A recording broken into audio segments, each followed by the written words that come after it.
வணக்கம் மக்களே. எல்லாரும் எப்படி இருக்கீங்க? நல்லா இருக்கீங்களா? இன்றைக்கி வந்து ரொம்ப ஒரு பரபரப்பான சூடான செய்திங்க. முக்கிய செய்தி தலைப்பில் வந்து இதான் ஓடிட்டுருக்கு. என்ன நீங்கள் பார்த்தீங்கன்னா நியூஸ்லேயே ஓடிட்டுருக்கு. என்னென்னா திரு எடப்பாடி பழனிசாமி அவர்கள் தன்னுடைய வீட்டில் அபிராமிபுரத்துலேருந்து தலைமை செயலகத்துக்கு செல்லும்போது ஒரு விஷயம் நடந்திருக்கு. அது என்ன விஷயம்னா, ஒரு ஆள் வந்து டக்குன்னு வழிமறிச்சு அவர் காரை வழிமறிச்சு அவரோட காரு கதவை வந்து ஓப்பன் பண்ணுறதுக்காக திறக்கிறதுக்கு முயற்சி எடுத்தார் அப்படின்ட்டு. நல்ல வேளை அந்த இடத்துக்கு அவர் உயிர் தப்பிட்டார் அப்படின்னு சொல்கிறாங்க. இதனால் அவரை வந்து போலீஸ் ஸ்டேஷனில் வந்து அங்கேயே வந்து அபிராமிபுரத்துலேயே வந்து காவல் நிலையத்தில் புகார் அளித்து அவங்கள வந்து கைது பண்ணியிருக்கிறாங்க அந்த மனுஷனை.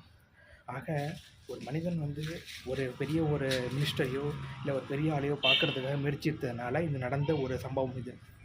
எப்படி வந்து நடந்துகிட்டு இருக்கு அப்படிங்கிறத நீங்களே பாருங்கள். அவர் உயிர் வந்து தப்பிட்டார் அப்படின்னு சொல்லியிருக்கிறாங்க. ஃபுல் வீடியோ லிங்க் டிஸ்கிரிப்ஷனில் நான் கொடுக்குறேன். டீட்டெயில்